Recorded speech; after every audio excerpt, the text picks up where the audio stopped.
Bismillahirrahmanirrahim. Assalamualaikum warahmatullahi wabarakatuh. Pertama-tama marilah kita panjatkan puja dan puji syukur atas kehadiran Allah Subhanahu wa taala yang selalu menimpakan rahmat dan hidayahnya sehingga kita dapat berkumpul pada kesempatan kali ini. Yang saya hormati kepada Bapak M.A. Irfan Rahmana selaku dosen pengampu ekonomi manajerial dari kelas MJ 5EC dan teman-teman yang saya banggakan. Pada kesempatan kali ini, saya dan kelompok saya yang beranggotakan Peter Muhammad Bayagi, Prasetya, kedua Putri Rahmawati, yang ketiga Saidah Dulfi, dan yang keempat Rifka Nanda Yunisa yang akan mempresentasikan tentang faktor yang mempengaruhi elastisitas penawaran dan permintaan, dan juga langkah-langkah dalam riset kepuasan pelanggan yang akan dijelaskan oleh teman-teman saya. Waktu dan tempat saya persilakan. Perkenalkan, nama saya Putri Rahmawati dengan NIM 30402026. Perkenalkan, nama saya Rifka Nanda Yunisa dengan NIM 304020000302. Nama saya Saidah Dulfi, NPM saya 2141062. Materi yang pertama adalah faktor-faktor yang mempengaruhi elastisitas permintaan dan penawaran. Untuk menentukan seberapa tinggi atau rendahnya elastisitas sebuah barang dapat dipengaruhi oleh banyak faktor. Nah, pada kesempatan ini saya akan menjelaskan mengenai faktor-faktor apa saja yang mempengaruhi elastisitas permintaan. Berikut faktor-faktornya. Yang pertama adalah ketersediaan barang substitusi atau barang pengganti. Semakin banyak dan semakin baik barang substitusi, maka elastisitas permintaannya akan cenderung semakin besar. Barang-barang yang memiliki substitusi cenderung mempunyai elastisitas harga yang lebih tinggi daripada barang-barang yang tidak memiliki substitusi. Sebagai contoh, teh dan kopi. Jika harga teh turun, orang-orang akan mulai membeli lebih banyak teh, sedangkan kopi lebih sedikit. Di sisi lain, barang tanpa substitusi memiliki permintaan yang tidak elastis. Faktor yang kedua yaitu kegunaan barang. Semakin banyak kegunaan suatu barang, maka elastisitas harga permintaannya semakin besar.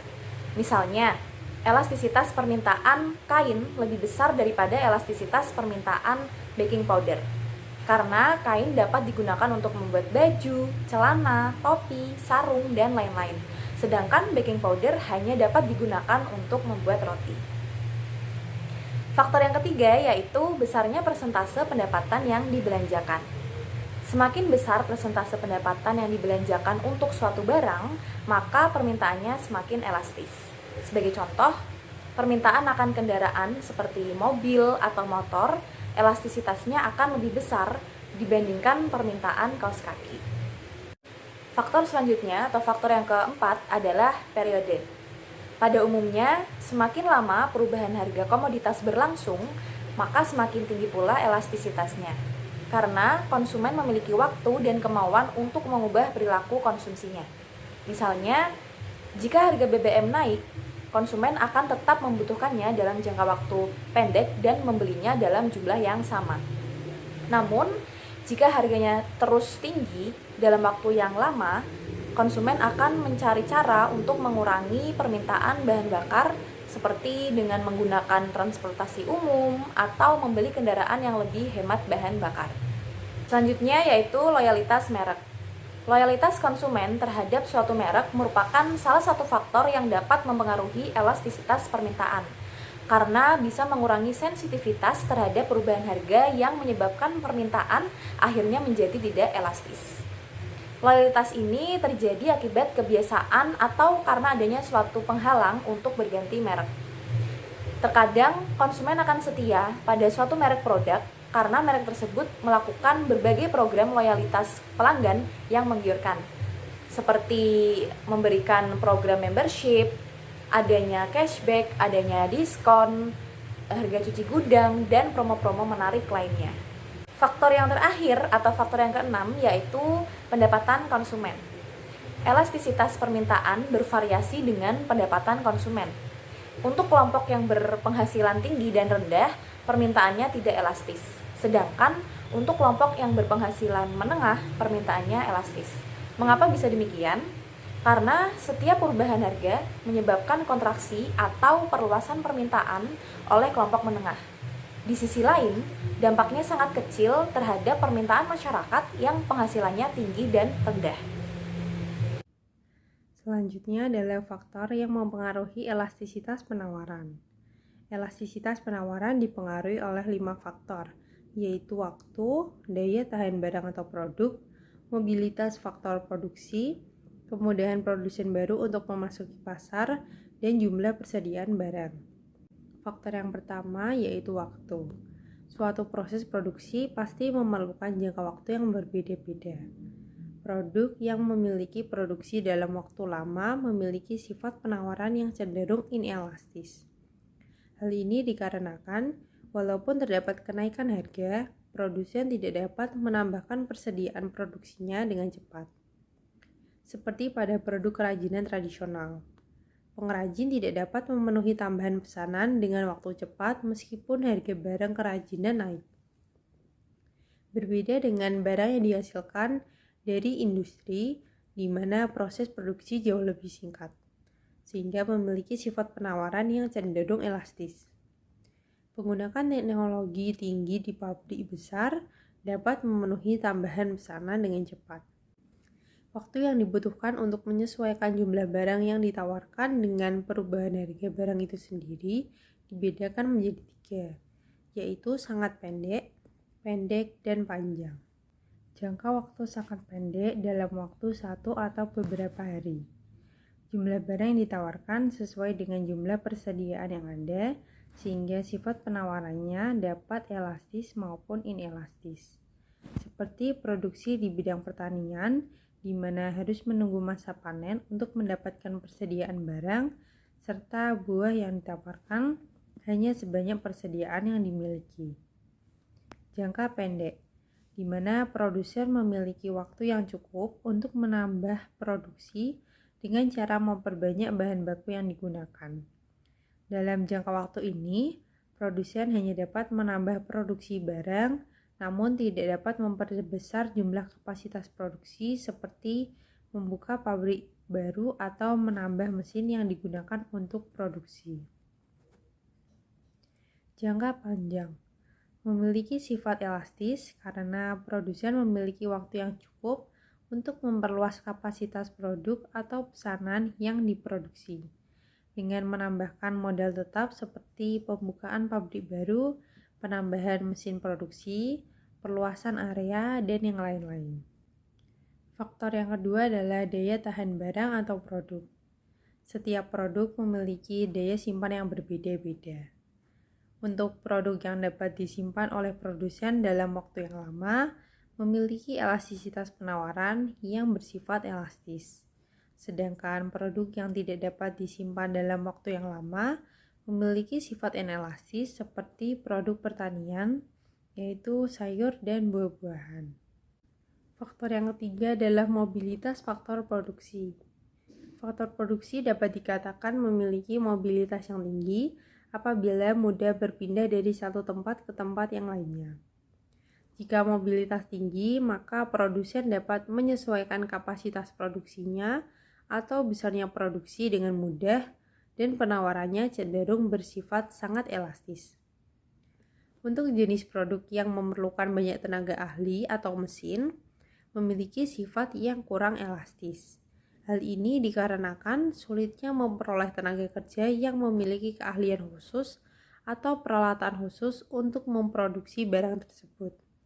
Sedangkan jenis produk yang tidak memerlukan tenaga ahli maupun peralatan khusus memiliki sifat yang lebih elastis. Faktor yang keempat adalah kemudahan produsen baru untuk memasuki pasar. Pasar yang memiliki sifat yang mudah dimasuki oleh pedagang atau produsen baru memiliki sifat penawaran yang cenderung elastis. Contohnya, munculnya tren minuman es coklat membuat para pedagang dan produsen lain untuk membuka usaha es coklat ini dengan mudahnya, karena tidak memerlukan modal yang besar dan mudah untuk direalisasikan. Faktor yang terakhir adalah jumlah persediaan. Sebuah perusahaan yang memiliki persediaan barang produksi dalam jumlah besar memiliki kurva penawaran yang lebih ke arah elastis karena dapat memasokkan barang ke pasar dengan segera apabila ada permintaan barang dari konsumen. Dan jika persediaan penyimpanan barang produksi sudah habis, perusahaan akan kesulitan dalam memasak barang produksi lagi sehingga penawarannya memiliki sifat yang lebih inelastis. Riset kepuasan konsumen. Riset kepuasan konsumen adalah komponen riset pasar yang membantu bisnis mengeksplorasi preferensi pelanggan mereka dan mempelajari lebih lanjut mengenai harapan mereka terhadap bisnis dan layanannya. Tujuan riset ini yaitu memahami keinginan dan kebutuhan konsumen terhadap suatu produk, mengetahui atribut atau yang mereka cari. Selain itu, riset ini juga bertujuan untuk meningkatkan ekuitas merek atau brand equity karena dapat memberi kesan bahwa perusahaan tersebut peduli dengan kebutuhan, keinginan, dan penilaian produk mereka oleh konsumennya agar perusahaan dapat meningkatkan produknya. Cara melakukan riset kepuasan konsumen yaitu 1. Telepon, mengumpulkan kontak-kontak dari pelanggan untuk bisa melakukan survei lewat telepon secara langsung. Survei online. Tools seperti SurveyMonkey, Google Forms, dan lain-lain itu disebarkan melalui lampiran survei tersebut ke email masing-masing pelanggan. Lalu ada interview, memanggil beberapa pelanggan yang telah membeli produk atau interview secara publik dengan melakukan survei kepada beberapa orang di mall, di samping jalan, atau tempat orang-orang yang sedang ramai berkumpul. Lalu ada focus group. Kita bisa mengundang 6-10 konsumen lalu berdiskusi mengenai produk tersebut. Dengan seperti itu dikumpulkannya lebih banyak informasi sehingga dapat membantu mengembangkan produk menjadi lebih baik. Nah, langkah-langkah melakukan riset kepuasan konsumen. Yang pertama, ada mengembangkan tujuan penelitian. Mendefinisikan tujuan penelitiannya seperti apa, mengapa penelitian dilakukan. Lalu yang kedua, kumpulkan data sekunder. Setelah memahami tujuan penelitian, kita memiliki bukti seperti catatan, laporan historis terkait materi pelajaran yang dapat digunakan oleh organisasi untuk membuat keputusan yang tepat mengenai konsumen. Ketiga, penelitian utama. Organisasi mengumpulkan data mereka sendiri atau memperkerjakan pihak ketiga untuk kumpulkan data atas nama mereka dengan metode kualitatif dan kuantitatif. Yang keempat, kumpulkan dan analisis data. Data dikumpulkan dan dianalisis dan kesimpulan itu ditarik untuk memahami perilaku konsumen dan pola pembeliannya. Yang kelima, siapkan laporan.